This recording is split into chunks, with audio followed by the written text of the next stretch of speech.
Paz do Senhor Jesus, mais uma vez eu quero deixar uma palavra ao seu coração e eu quero ler aqui no livro do profeta Isaías, no capítulo 55, versículos 6 e 7.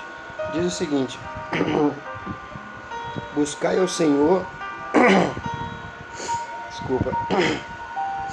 buscai ao Senhor enquanto se pode achar, e invocai-o enquanto está perto.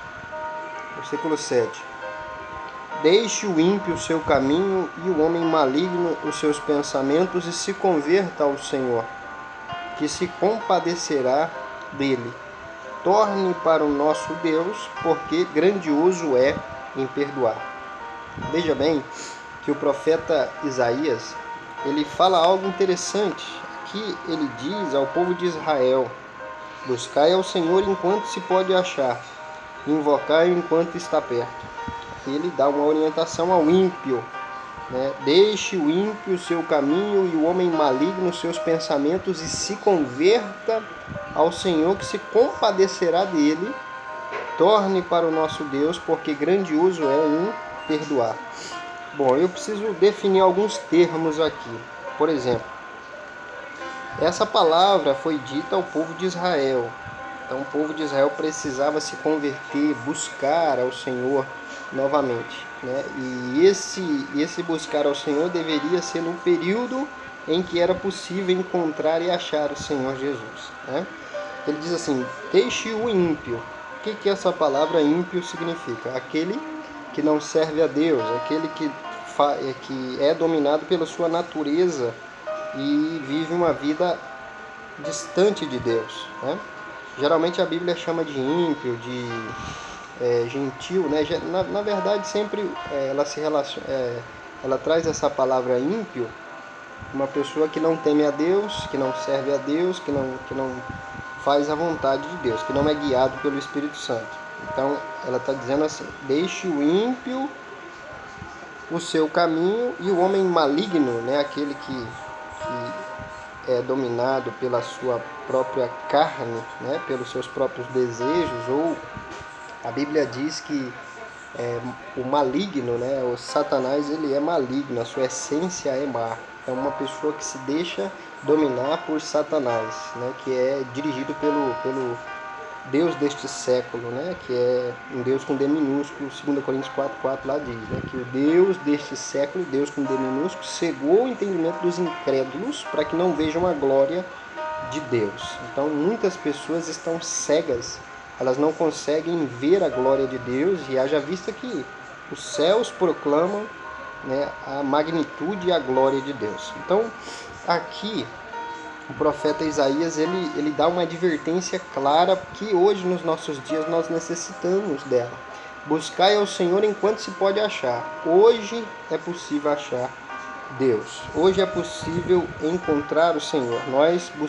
A Bíblia diz assim: me buscareis e me achareis quando me buscardes de todo o vosso coração. Então é necessário nós buscarmos ao Senhor com todo o nosso ser, com todo o nosso entendimento.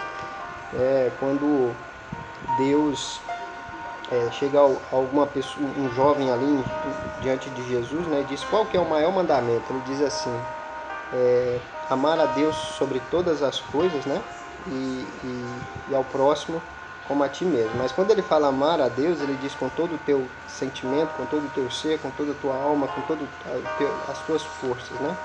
E é necessário então nós buscarmos a Deus com sinceridade, com integridade, com amor. E uma palavra que a gente quase não vê sendo pregada hoje é sobre arrependimento, né? Por que é necessário o ser humano se arrepender? Porque o único que salva é Jesus Cristo. E a mensagem, por exemplo, de João Batista, ele pregava: arrependei-vos, raça de víbora. Hoje a gente não vê, quase não vê, né? Principalmente no evangelho televisivo aí, de mídia, a gente não vê falando sobre o pecado. O que é o pecado? É errar o alvo. O pecado, segundo Isaías aqui 59:2, diz que é o pecado que nos divide, que nos separa de Deus, né?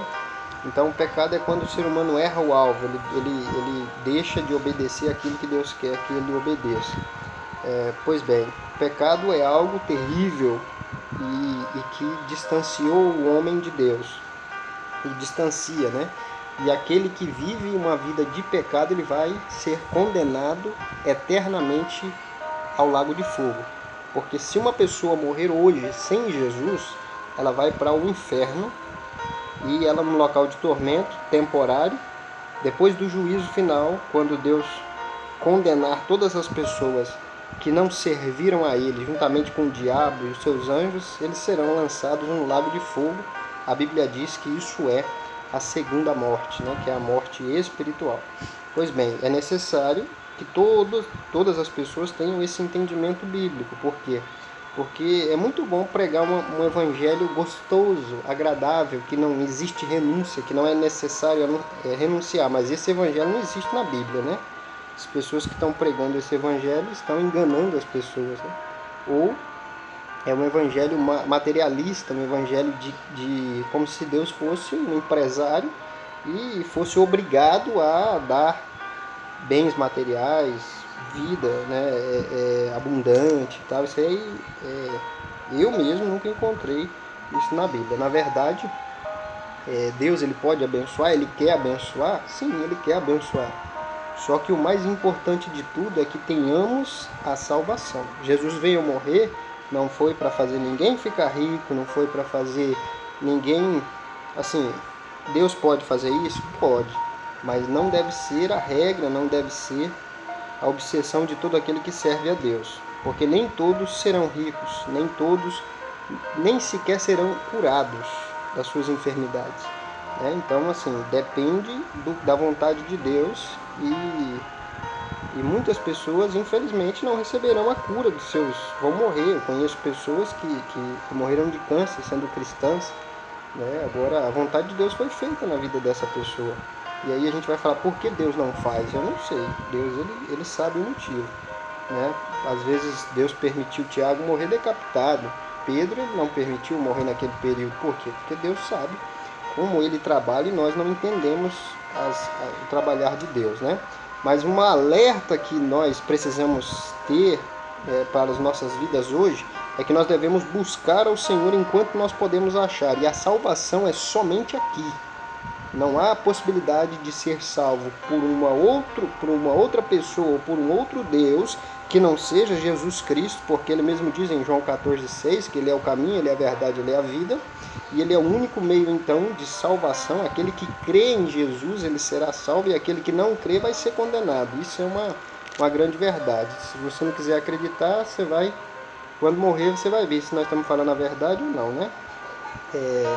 Porque quando Jesus conta aquela parábola do rico e Lázaro, o rico queria voltar, falar, não, deixa eu pregar lá para as pessoas. Não, lá ele tem os profetas e tem Moisés. Se ele não acreditar, ele vai para o inferno, o problema é dele. Então, muitas pessoas hoje estão associando o evangelho como algo de um benefício temporal. A Bíblia diz que se nós esperarmos em Cristo só nessa vida, somos os mais miseráveis da terra. Se você quiser ser miserável, espera só aqui.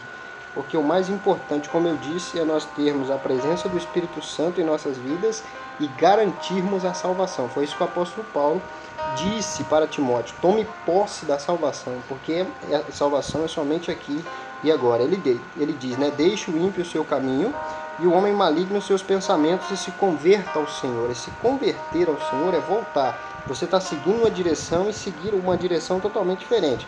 Nós temos lá um dos versículos mais conhecidos da Bíblia Sagrada, de 2 Crônicas 7,14, diz: se o meu povo, que se chama pelo meu nome, se humilhar e orar e me buscar e se converter dos seus maus caminhos, então eu ouvirei dos céus, perdoarei os seus pecados e sararei a sua terra. Então é necessário que nós tenhamos uma vida de oração, de humildade, de obediência, buscando ao Senhor e principalmente converter. É necessário a pessoa se converter, mudar a sua prática, a sua vida pecaminosa, ser transformado por Deus, ter uma nova vida em Cristo Jesus. Ainda esse evangelho, essa mensagem de arrependimento vale para os nossos dias. Apesar de muitas igrejas e de muitos pregadores não pregarem, é necessário que as pessoas se convertam a Deus, arrependa dos seus pecados e crê em Jesus e passe a viver uma nova vida.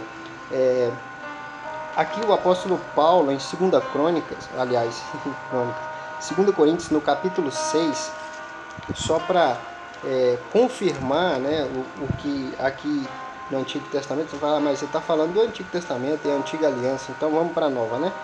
2 Coríntios, capítulo 6, diz assim, nós, 2 Coríntios, capítulo 6, e nós, cooperando também com ele, vos exortamos a que não recebais a graça de Deus em vão, porque diz, olha, ouve-te em tempo aceitável e socorri-te no dia da salvação. Eis aqui agora o tempo aceitável. Eis aqui agora o dia da salvação. Então hoje é a oportunidade que você e eu temos de sermos salvos pelo Salvador, pelo Senhor Jesus Cristo. Então hoje tem uma passagem muito bonita aqui em Hebreus, no capítulo 3. São alguns versículos, eu vou ler já que eu estou falando, né? E você esperou até aqui, já quase 11 minutos me ouvindo. Dá para esperar mais um pouquinho, né?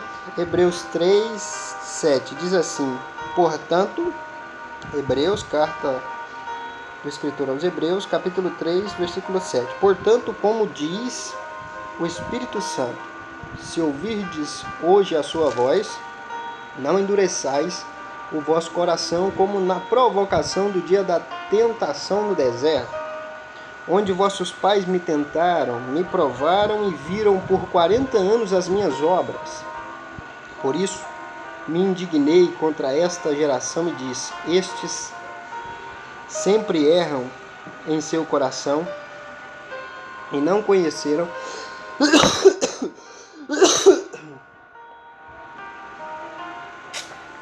desculpa. E não conheceram Estes sempre erram em seu coração e não conheceram os meus caminhos. Assim jurei na minha ira que não entrarão no meu repouso. Olha, essa passagem é muito linda, porque diz, quando nós ouvirmos a voz do Espírito Santo, não endureçais o vosso coração. Aí ele faz uma comparação com o povo de Israel no dia da tentação, quando eles estavam no deserto, né? Que eles não acreditaram literalmente em Deus, não creram que Deus era poderoso para levá-los até a terra prometida, e eles ficaram então perambulando por 40 anos no deserto, e essa geração que saiu, né, acima de 20 anos ali, só 2 tiveram o privilégio de entrar na terra prometida. Então Deus se indignou contra eles e jurou que eles não entrariam no repouso dele. Muitas pessoas hoje não acreditam em Deus, não vivem uma vida voltada para a palavra, né, em obedecer a palavra de Deus, em viver o que Cristo nos ensina. E aí mostra, no versículo 12, diz assim, vede, irmãos, que nunca haja em qualquer de vós um coração mau e infiel para se apartar do Deus vivo. Fala da apostasia, existem alguns tipos de apostasia, apostasia moral, apostasia teológica, né? E é interessante a gente ver que, infelizmente, hoje muitas pessoas estão se apostatando da verdadeira fé e principalmente da questão moral. Muitos crentes hoje aceitam vários tipos de coisas, né, que, na verdade, não é correto, né? Muitas pessoas hoje fazem várias coisas erradas e acham isso normal, né? Infelizmente, isso é um erro de caráter. Muitas pessoas estão desviadas e achando que estão, né, porque vão 1, 2, 3 vezes na semana na igreja, acha que, né, que Deus é obrigado a abençoar ela. E não é assim, o evangelho é totalmente diferente. É uma transformação interior. A pessoa passa a ser cheia do Espírito Santo e a viver diferente. Então, voltando à mensagem que eu iniciei, né, buscai ao Senhor enquanto se pode achar, invocar enquanto está perto. Você tem hoje a oportunidade de receber o Senhor e Salvador Jesus, né, o Senhor Jesus como Senhor e Salvador de sua vida, e Ele vai mudar a sua história, Ele pode mudar a sua vida e você passar a viver uma nova vida na presença de Deus e ter a garantia da salvação, que é o algo mais importante, né, e ter um relacionamento maravilhoso com Deus hoje, ter as suas necessidades supridas e ter um equilíbrio, né, e ser saudável, corpo, alma e espírito. Você ter sabedoria e viver uma vida aqui diferente, cheia do Espírito Santo. Que Deus abençoe a sua vida. Soberano e amantíssimo Deus, Pai, abençoe essa pessoa, essa vida. Em nome de Jesus, eu agradeço ao Senhor por mais esse vídeo que o Senhor me concedeu gravar. Que o nome do Senhor seja glorificado e que o Senhor abençoe essa pessoa, Senhor. Fale ao coração dessa pessoa cada vez mais e que essa pessoa tenha a oportunidade de te conhecer cada vez mais e ser salva pelo Senhor Jesus Cristo, vivendo uma vida santa em obediência à Tua palavra. Em nome de Jesus, Pai, abençoe essa pessoa, em nome de Jesus. Que Deus te abençoe em nome de Jesus.